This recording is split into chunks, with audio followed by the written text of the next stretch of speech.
Salam rushed to the bathroom to wash the grime off his body, still giddy about how he'd left his friends. Farah ran after, begging him to let her play with his old toy cars that were collecting probably dust. That were collecting dust on the wooden shelf. She was the little tomboy of the family. When Farah was a baby, she saw her two older brothers as her heroes, wanting to be exactly like them, especially Salam. Whenever someone asked her who her favorite brother was, she would get shy and say she didn't have one, not wanting to hurt anyone's feelings. But everyone knew by the sparkles in her eyes when she looked at Salam what the real answer was. The extra attention didn't bother Salam. The way it would many older brothers. He loved both of his little sisters and saw himself as their protector. He didn't like the way some of his friends would shoo their sisters away and treat them with disdain. Those boys would often commiserate about how annoying their sisters were. Salam felt that said a lot more about the brothers than it did the sisters. One blazing hot afternoon, when she was out with the boys from their apartment building, Salam's friend Azad decided to bulldoze through a group of little girls playing with their jump ropes, including Farah. Azad thought it was hilarious to hear the girls screech, but Salam did not laugh. Instead, he saw the tear that was welling up in his sister's left eye. As his own lips quivered, he could feel the heat from the scorching sun permeate his body, setting it ablaze. Salam bolted towards his friend like a bull towards a matador's cape, still aware enough to leap over a little girl in the way. Feeling the wind on his face before landing on Azad, with his fist balled up, Salam started pounding on the squishy flesh beneath him. No amount of stop or get off was going to stop him.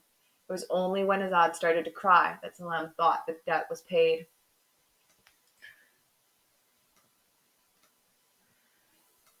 I'm sorry.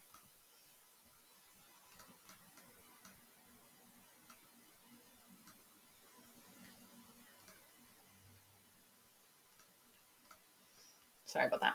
The punishment Salam received from his parents later meant little to him compared to the hug and kisses he got from Farah. Salam's affection for his sister was something that he was always conscious of, but he didn't know how much that love would change his family's world time and time again.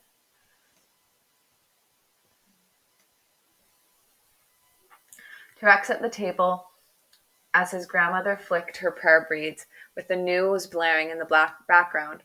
Susan was fast asleep on their grandmother's lap, hugging her doll.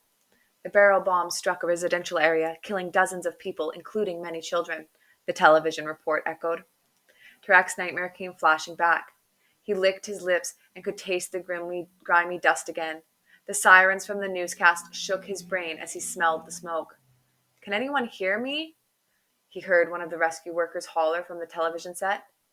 Tarek's hands singed, causing him to drop the spoons and forks.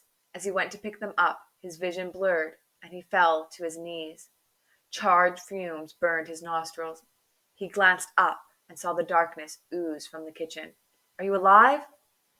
The room spun as he strained to move, but he couldn't seem to pick himself up. The smoldering air enveloped his lungs, and his eyes stung and burned. Yeah, over here, I think he's alive.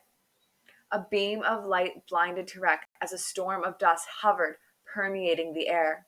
The glow spilled from the helmet of a man staring at him. You're going to be okay, the man's voice had an air of authority. Where's my mama? Tarek gasped, confused and feeling alone again. Calm down and breathe, the man in the white helmet said to the terrified teenager. He had been pulling bodies out of the rubble all night. He didn't know if this boy's mother was dead or alive, but he knew the chances weren't good. He didn't want to tell him that though, not when he needed his help in saving him. Where is my family? The teen became more frantic, blinking away the tears in his eyes, coming to the realization that his nightmare wasn't a dream at all. The real hallucination was the one of his family peacefully at home. We are helping them as well. I just need you to be calm. Don't help me, help them. The man